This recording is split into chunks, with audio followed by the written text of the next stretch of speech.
Good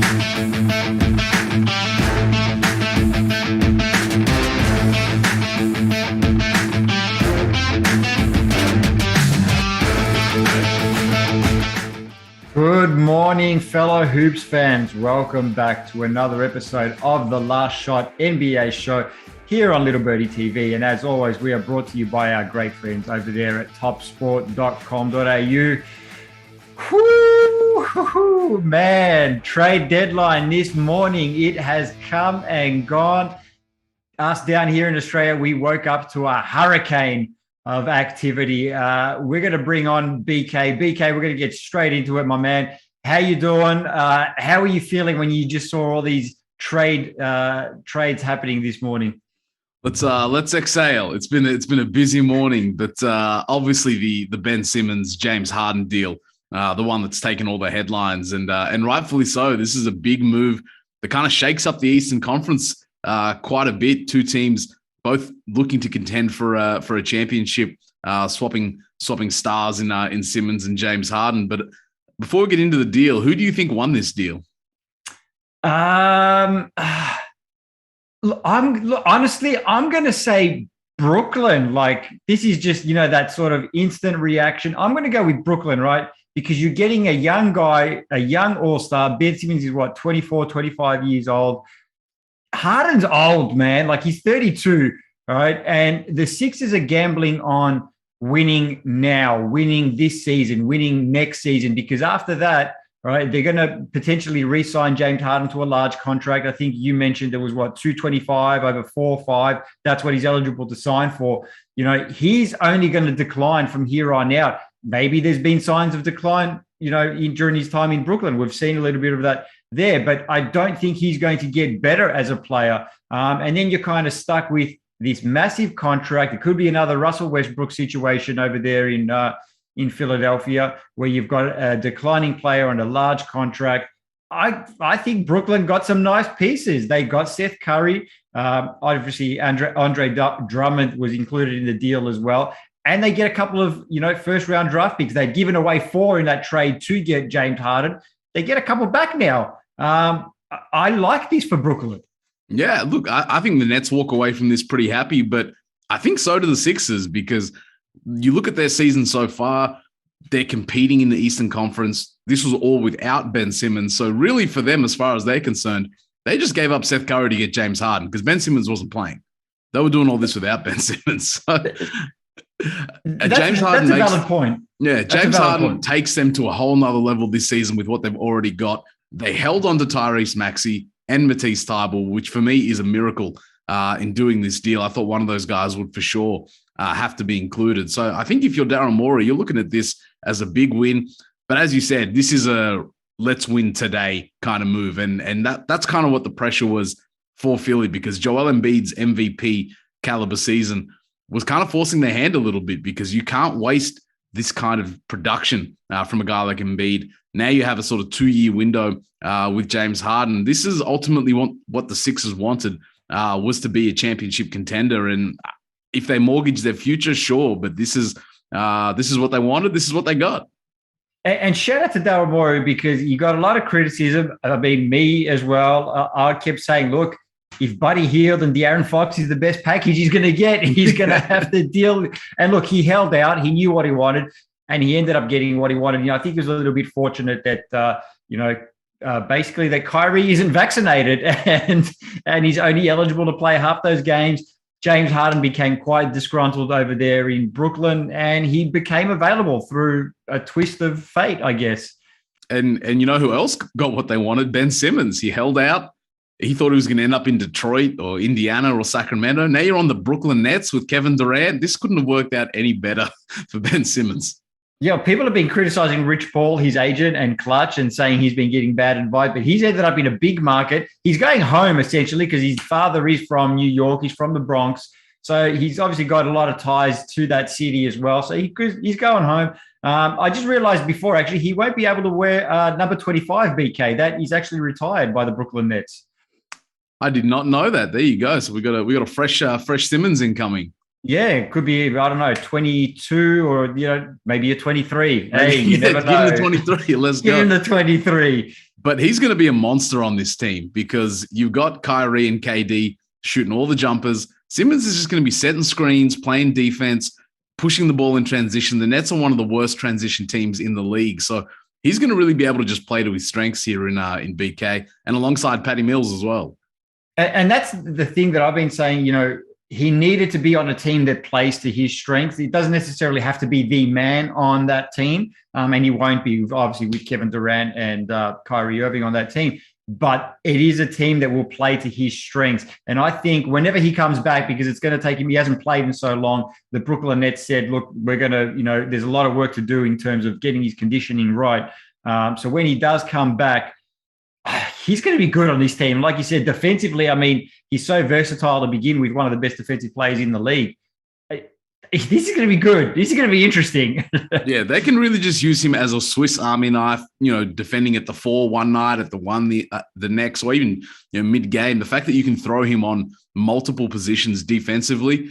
And then we saw Kyrie Irving playing at the 2 for stretches, when he was playing alongside James Harden. Kyrie's just a bucket. If he doesn't have to bring the ball up and push the ball in transition, he can just get on the end of some of these plays and score the ball. Obviously, his status is still kind of up in the air. We don't know what the mandate situation is going to look like, today, tomorrow, or come playoff time. But thinking of a best case scenario for the Nets with all these guys healthy and available, it's going to be trouble. BK, you picked them to win the championship, and last week when we spoke, you were like, obviously we'd given everything that was going on. Right now, are you still sticking with the Brooklyn Nets to win the NBA championship, given that they've got Ben Simmons now? I said it in October. I'm going to stand on it in February.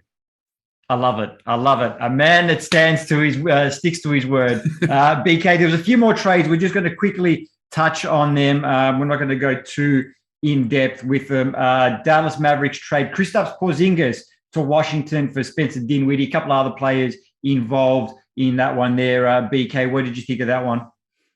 I don't know if it's the move that'll keep Bradley Beal in town, but they wanted to get off Dinwiddie's contract. He wasn't performing at the level that they kind of expected. And I kind of like the deal to bring Porzingis in there. Their big man rotation has kind of been a bit confusing this season. I still think Kristaps can play. Maybe a change of scenery is what he needed. But, I think we were saying that about New York as well. Yeah, I mean, look, I covered Kristaps night in, night out for, the first 3 years or whatever he was in New York. I was never convinced on him as like a number 1 sort of guy on a team, maybe not even a number 2, but, I think if he reaches his ceiling, he can be a quality number 2. When he's been healthy and when he showed it this season, he's a pretty good player. He's very versatile, 7'3". He can do it on both ends of the floor. I like that move. Like you said, maybe a change of scenery is what he needed again. Charlotte got from Washington as well. They got Montrezl Harrell is going to Charlotte in exchange for Vernon Carey, Ish Smith. I don't mind that for Charlotte as well, BK, adding some veteran depth to that squad as well because they're pretty young. Yeah, definitely. And I think as well, they needed an upgrade in the front court because this is an up and down, high tempo team. So you get a guy like Trez who is just going to run up and down the floor, finish lobs, and playing alongside Bridges and LaMelo Ball. That's going to be fun. So I think they got better. Plumlee is good, not great, but I think Trez definitely fits the style of what the Hornets are trying to do. Yeah, agreed. And the other one, quickly, we're going to touch on was 2 more we're going to quickly touch on. We had Alex Wong on Wednesday, obviously, Toronto guy, and he covered the Raptors. And he was telling us about how much the city of Toronto hates Goran Dragic. Well, they don't have to hate him anymore because he's gone.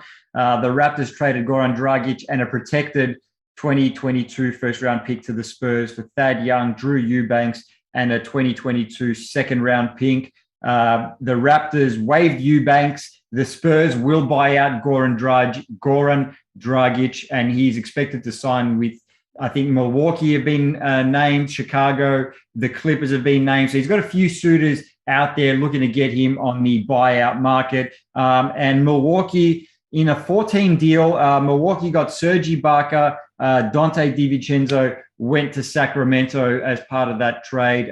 What did you think of the Bucks getting Ibaka? I like that for the Bucks, actually. Yeah, absolutely. Especially given Brook Lopez, we haven't seen him this season. DeMarcus Cousins had a nice little spell there in Milwaukee, but they moved on from Boogie thinking that they were going to get an upgrade at that position, opening up that roster spot, and they did. Ibaka is a serviceable big man, and that's something that they need, and just adds a little bit of extra cover just in case Lopez maybe doesn't come back the same or doesn't come back in time. We don't really know just yet, but that's a nice savvy move there for the Bucks.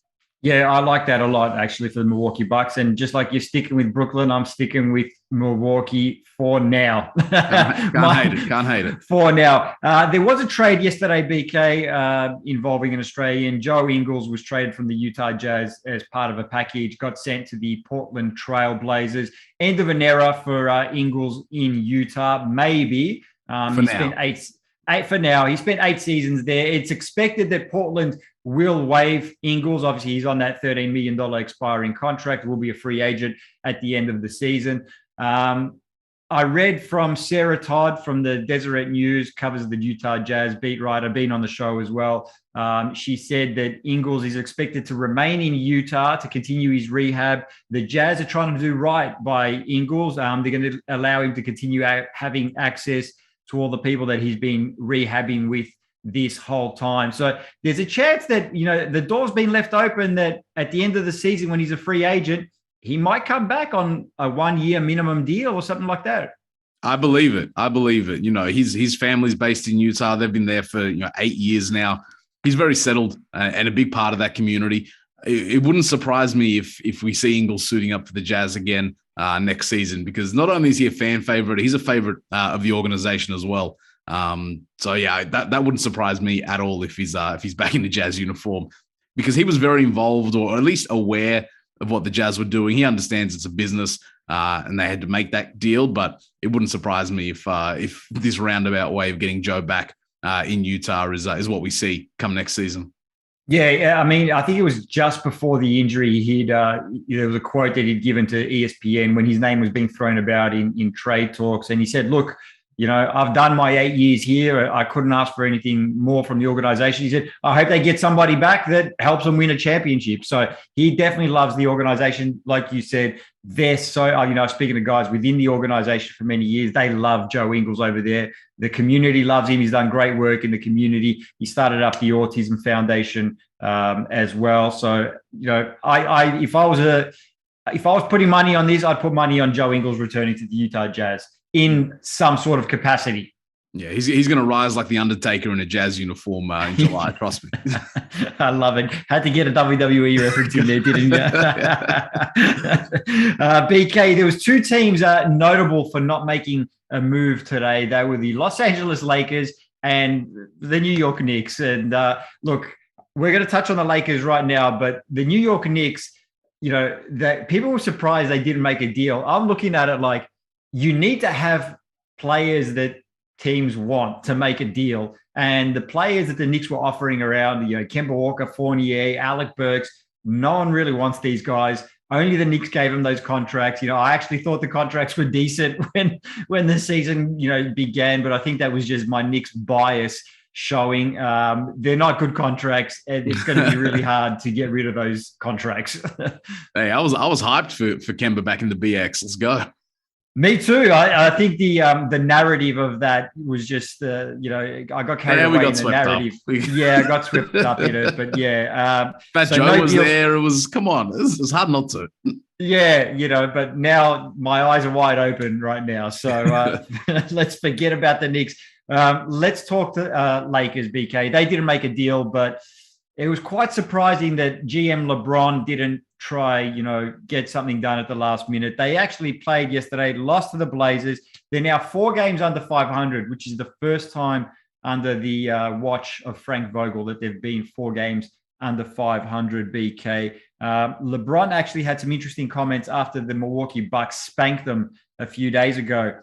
He was asked if he thinks the Lakers can get to the Milwaukee Bucks level, and he said, no, they're the defending champions for a reason. Now, first of all, I see no lies there, BK, but given LeBron's comments and then obviously the lack of moves at the trade deadline, do you think the Lakers have given up on this season?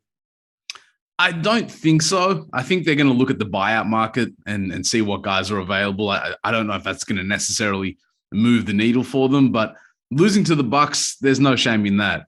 Losing to the G League Blazers, that's not looking too good. They turned the ball over a ton, and that was without Russell Westbrook, so you can't blame my guy for that. I'll tell you what I am going to blame him for, though, because we can't have a segment like this without me saying something about Russell Westbrook. He actually had some comments as well. So against the Bucks, he was benched for the entire fourth quarter. It was like 3 of 11, shooting night for him. He was horrible.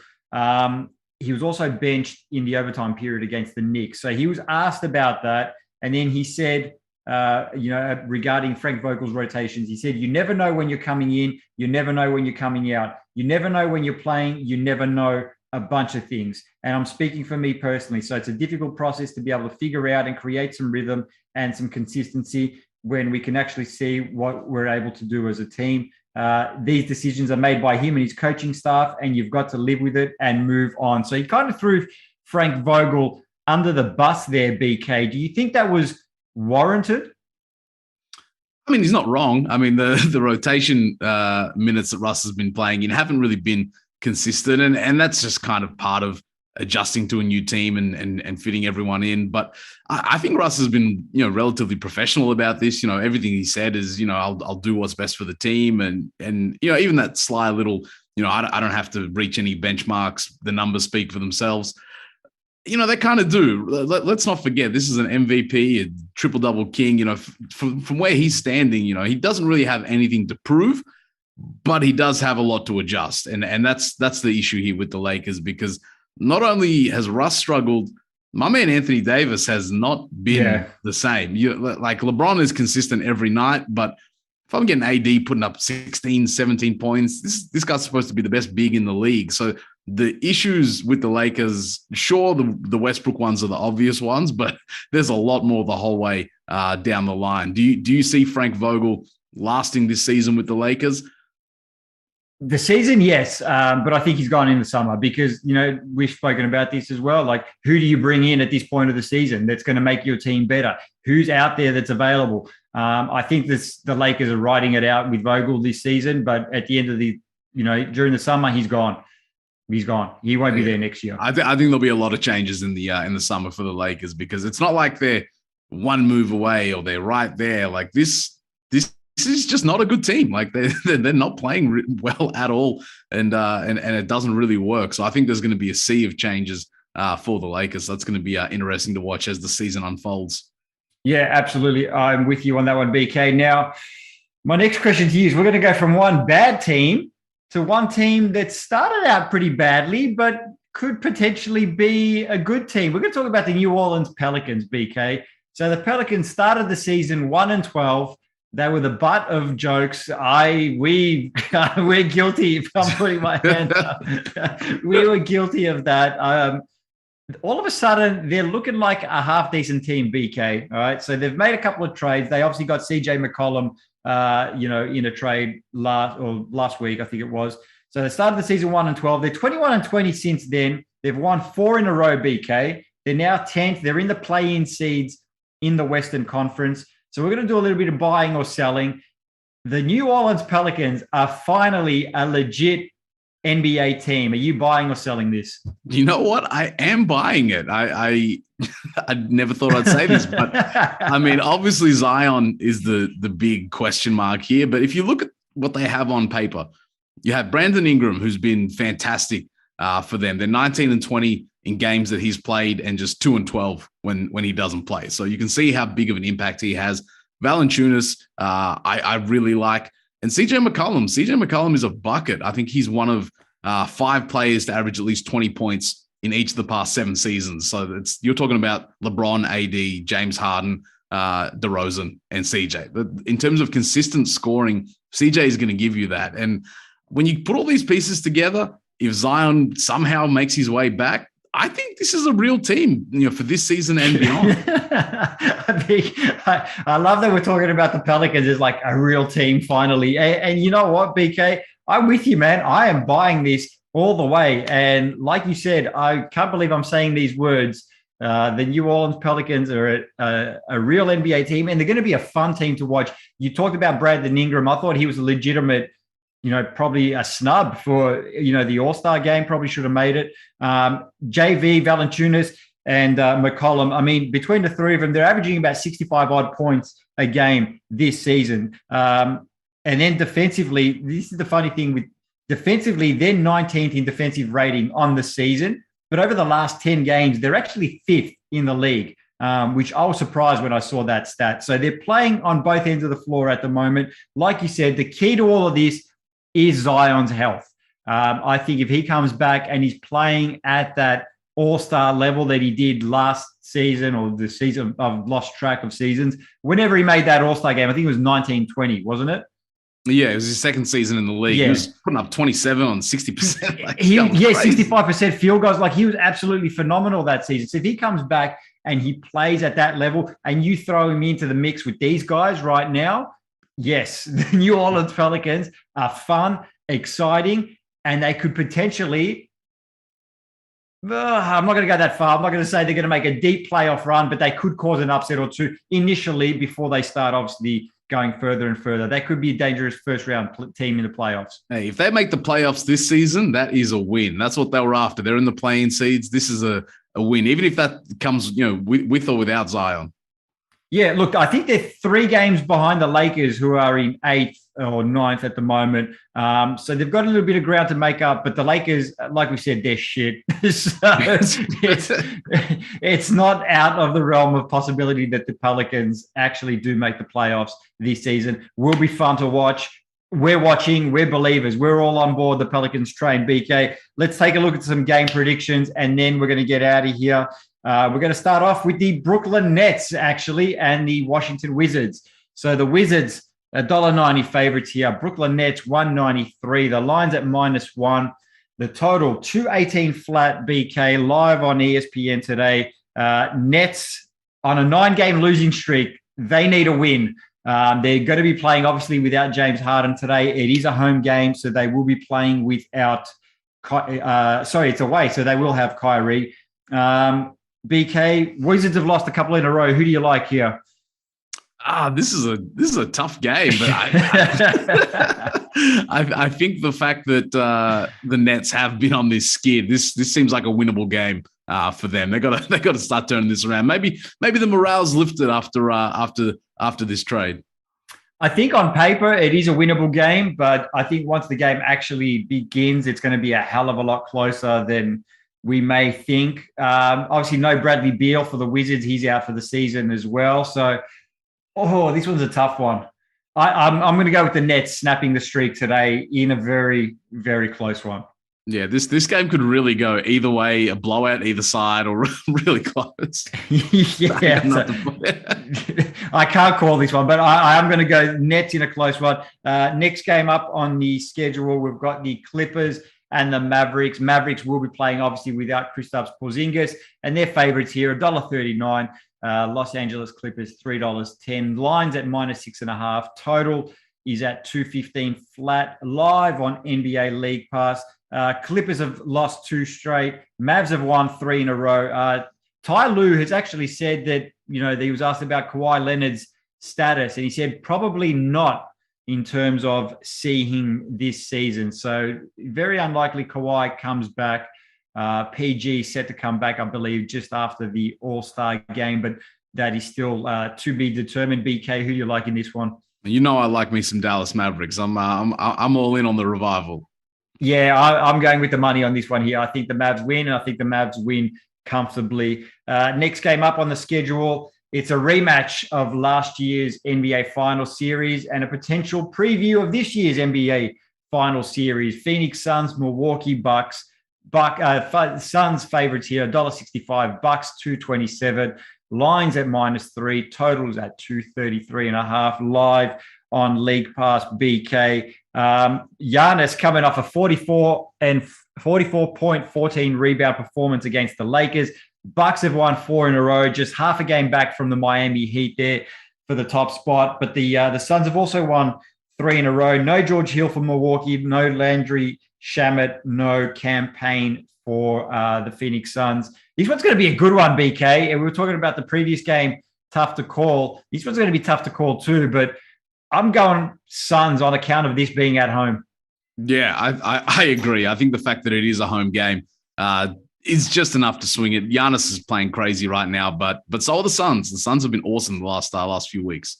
Yeah, this is, for me, like I said, this is the NBA Finals preview. I think Phoenix is the most complete team in the league, and I think the Bucks are probably going to be the best team in the East when it's all said and done. Last game we're going to take a look at here. Yeah, it's Warriors favorites for a reason. $1.22 favorites. New York Knicks, $4.50. Lines at -9 total there. 217.5 live on League Pass. BK. Warriors lost big to Utah. No Iggy. Clay was rested against Utah, but likely will play in this game. It doesn't even matter. I think the G League Warriors will probably beat the Knicks anyway, but the Knicks have lost 4 in a row. RJ Barrett doubtful, Nerlens Noel, Mitchell Robertson, Quentin Grimes, all questionable. Just off that alone, I mean, even if they were playing, I probably would have picked the Warriors, but just off that alone, I'm just picking the Warriors very easily. Yeah, you said it right there. I don't think the Knicks are coming out here with a win. This is the Warriors game right here. No, and they're not coming out of this with their heads held high either, because I think they're going to get smacked today. It is what it is. What can I say? BK, always a pleasure chatting to you, my brother. We're going to see you on Monday morning. As always, enjoy your weekend. Enjoy the NBA action. We'll chat to you on Monday. This has been another episode of the Last Shot NBA show here on Little Birdie TV, brought to you by our good friends at topsport.com.au. And we'll see you guys on Monday.